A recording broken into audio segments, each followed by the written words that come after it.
Salutations! Comme je disais dans la précédente vidéo, je suis en plein déménagement. Donc, il y en a absolument partout. Et en plus, j'ai eu la bonne idée de me dire qu'il fallait que je change intégralement tous les meubles de mon appart. Celui-ci étant plus gros, j'en rajoute. Donc, ça me prend beaucoup de temps. Et mon dos et mes mains me remercient forcément. Bref, côté studio de tournage, ça avance. Bon là, je me suis fait un petit coin pour tourner cette vidéo. Mais vous ne pouvez pas voir, mais les cartons, il y en a absolument partout. Je n'ai pas tous les meubles, donc ça résonne un petit peu, encore. Cette résonance, s'atténuera forcément au fur et à mesure des vidéos. Il y a des ruptures de stock au niveau des meubles, je pense que c'est lié à la crise sanitaire. Enfin, des meubles que je veux. Pour mon bureau, j'ai les pieds, je vous les montre pas, mais j'ai pas la table, donc c'est un petit peu problématique. Bref, ça va se remplir, l'écho va se diminuer, et je pense que j'aurai plusieurs petits spots de tournage, enfin j'ai plein d'idées, ça fuse dans tous les sens, enfin ça va être très sympa, vous allez voir. Ce petit point étant fait, place au sujet de la vidéo. Comme tous les ans, les premières rumeurs font surface, au début de l'année, ou même un petit peu avant, en décembre, au sujet des nouveaux iPhones. Très peu de temps d'ailleurs après la sortie des derniers modèles. Les iPhone 12 viennent juste de sortir, on parle déjà de l'iPhone 13. Cette année, on s'attend à voir 4 nouveaux modèles, si on ne compte pas le 5e, un potentiel iPhone SE plus grand qui devrait sortir cette année, si on en croit certaines rumeurs, mais ça, j'en parlerai dans une autre vidéo. Là, je vais vous parler donc, comme je le disais, de l'iPhone 13, enfin des iPhone 13, ou iPhone 12S, ou... quel nom d'ailleurs ?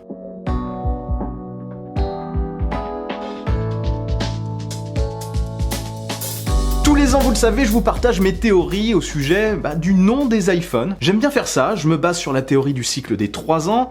Précédemment, on avait un cycle de 2 ans au niveau des iPhones, jusqu'à la sortie de l'iPhone 6. Et à partir de l'iPhone 6, on est passé à un cycle de 3 ans. C'est-à-dire, tu te dis, on a eu l'iPhone 6, ensuite on a eu l'iPhone 6S, une légère amélioration, mais franchement, c'était quasiment le même côté design. Ensuite, on a eu l'iPhone 7, qui faisait partie de ce cycle des 3 ans. Il ressemblait énormément côté design, sauf qu'il y a eu une transformation au niveau du bloc photo et de la partie photo principalement. Et ce cycle s'est reproduit avec l'iPhone 10 et l'iPhone 10S, très similaire, et l'iPhone 11 qui est arrivé en 2019 avec des nouveautés côté photo et vidéo et un nouveau bloc photo-vidéo. Donc un changement de design aussi de ce côté. Mais de face, encore une fois, c'était la même chose. Et là, on est passé à l'iPhone 12, nouvelle génération, nouveau design décliné en 4 versions, l'iPhone 12 mini de 5,4 pouces, l'iPhone 12 de 6,1 pouces, l'iPhone 12 Pro de 6,1 pouces aussi, et l'iPhone 12 Pro Max de 6,7 pouces. Donc on a eu un changement de taille et des nouveaux modèles, enfin une nouvelle répartition de la gamme. Tout ça est d'ailleurs très équilibré, côté tarif, etc. Si ça vous intéresse, je vous invite à voir les tests que j'ai fait de ces 4 différents modèles que je mets en dessous. Et si vous avez encore un doute avant d'acheter votre iPhone, un doute sur le modèle, je vous invite à aller voir ma vidéo Quel iPhone choisir, édition 2020-2021, qui est aussi dans la description. Mais je m'égare, je fais de l'auto-promo. L'iPhone de dernière génération est sorti donc en 2020, fin 2020. Des rumeurs évoquent que la vraie nouveauté photo devrait arriver courant 2022, donc pas en 2021. Forcément, 2022, c'est pas 2021.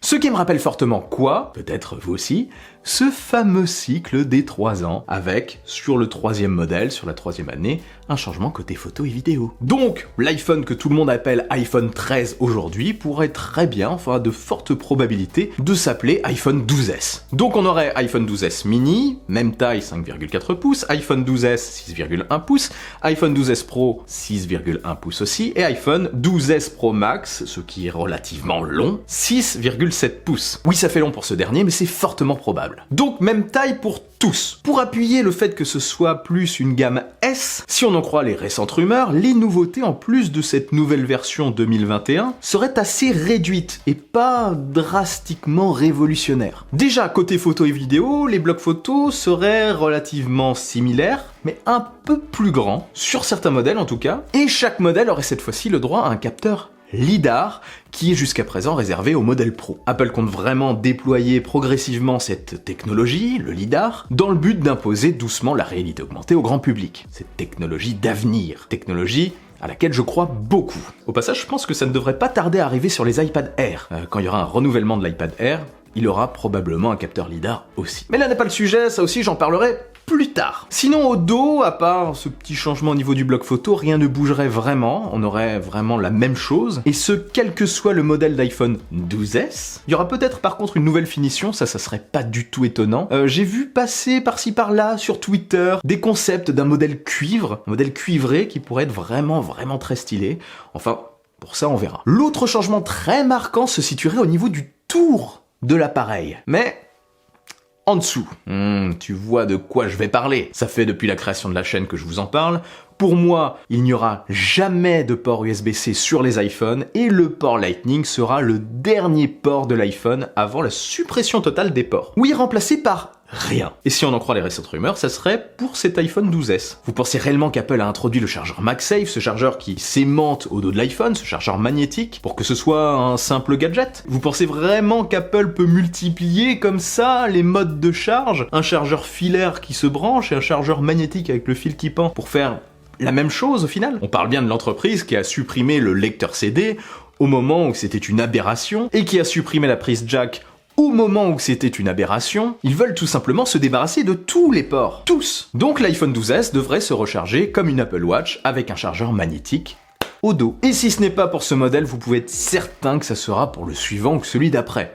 Mais je pense que ce sera pour celui-là. Après, la vraie question, c'est est-ce que ce sera inclus dans la boîte? Parce que ça coûte quand même 45 € ce chargeur MagSafe. Alors feront-ils un chargeur MagSafe un petit peu moins stylé, en plastique? On verra. Je te surveille, Tim. Ensuite, une autre nouveauté concernerait essentiellement, exclusivement les modèles Pro, qui, pour se différencier des modèles classiques, auraient le droit à un écran avec un taux de rafraîchissement de 120 Hz. On en parlait pour cette année, ça serait pour le prochain modèle. 120 Hz donc pour les pros contre 60 Hz pour les classiques. Donc meilleure fluidité pour les pros. Toujours de face, on parle aussi d'une encoche réduite. Enfin, une encoche réduite. Ça aussi, on en parlait pour le modèle précédent, l'iPhone 12. Alors, est-ce que ce sera réservé pour les pros ou est-ce que ce sera sur tous les modèles? Ça, franchement, je ne le sais pas. Ça peut être un argument pour vendre les pros. Ça aussi, on verra. Mais, en gros, comment ça se passerait? Eh bien, le haut-parleur serait rehaussé. Il atterrirait au niveau de la tranche supérieure, juste avant la tranche supérieure, ce qui laisserait plus de place pour la caméra frontale et pour les capteurs qui servent à Face ID, qui pourraient alors se rapprocher et affiner cette encoche, la faire fondre. En gros, il la faut fondre progressivement jusqu'à sa disparition totale sur le modèle suivant ou celui d'après. En tout cas, jusqu'à ce qu'ils puissent mettre tous ces systèmes sous l'écran. Et je pense pas que ce soit encore possible aujourd'hui, enfin, ils doivent pouvoir le faire, mais ça va être assez onéreux de mettre Face ID sous l'écran. Une caméra d'accord, le système de reconnaissance faciale, peut-être pas encore. Mais en tout cas, je vois déjà l'animation lors de la présentation. Nous avons fait fondre l'encoche et pour la présentation suivante, nous avons fait disparaître l'encoche avec ce petit bruit bizarre. Et maintenant que je parle de la sécurité, restons sur la sécurité parce qu'il y aurait une nouveauté, quelque chose arriverait sur les prochains modèles. Le lecteur d'empreintes reviendrait, mais cette fois-ci sous l'écran ou sur une tranche de l'appareil comme sur l'iPad Air de cette année, enfin de 2020. Ça c'est bien parce que, avec la problématique des masques qu'on connaît aujourd'hui, la reconnaissance faciale ne marche pas très bien.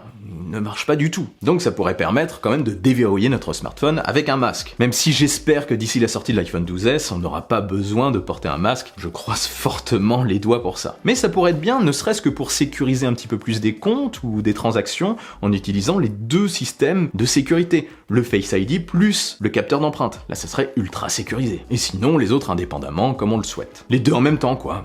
Why not? Bah oui, pourquoi pas, je te le demande. Pourquoi pas? Sinon, pour finir, il sera probablement plus puissant, avec un processeur A15, tous les ans on gagne un plus 1 quoi. Là c'était le A14, ça sera le A15 forcément, et sur toute la gamme. Et à mon avis, je pense qu'ils auront toujours le même tarif, enfin les mêmes tarifs et les mêmes capacités de stockage. Peut-être l'arrivée d'un modèle supplémentaire à 1 Teraoctet sur la gamme Pro, pourquoi pas. Mais je pense qu'il faudra vraiment attendre le modèle, l'iPhone 13, le modèle de 2022, celui que j'appelle l'iPhone 13 en tout cas, ou quel que soit son nom. D'ailleurs, aura-t-il un nom? La fin de la numérotation, tiens. Pourquoi pas? Ça fait longtemps que j'attends ça. Oui, donc il faudra probablement attendre le modèle de 2022 pour avoir des changements un peu plus significatifs, en tout cas côté photo, et l'iPhone 14, ou quel que soit son nom, pour avoir vraiment de plus gros changements. Il arrivera celui-là peut-être sans encoche. En 2023. Oui, je pars un petit peu loin. À moins bien sûr qu'Apple change totalement de stratégie et en finisse vraiment avec les cycles, avec les noms, les numérotations, et aussi à moins que la Terre explose. Ça,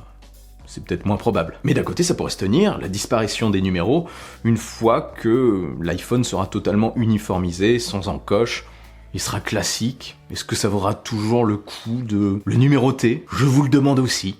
Quoi Quoi qu'il en soit, je vous reparlerai de tout ça sur la chaîne sans faute, dès que j'aurai plus d'informations, mais aussi des autres produits. Il y a pas mal de choses qui arrivent. Dites-moi en attendant ce que vous pensez de tout ça en commentaire, ce que vous attendez aussi de ces prochains modèles, ça m'intéresse. Et si cette vidéo vous a plu, et si vous voulez participer à l'ascension vers les 100 000 abonnés, partagez-la sans oublier le bon pouce en l'air qui claque, le pouce en l'air de 2021. Abonnez-vous, suivez-moi sur les réseaux sociaux, sur Twitter, sur Insta, sur TikTok, sur tout ce que vous voulez, je suis partout. Pas actif partout, mais je suis partout. On se retrouve très vite pour une nouvelle vidéo. Prenez soin de vous et de votre entourage. Vive la technologie, vive le futur. Allez, salut!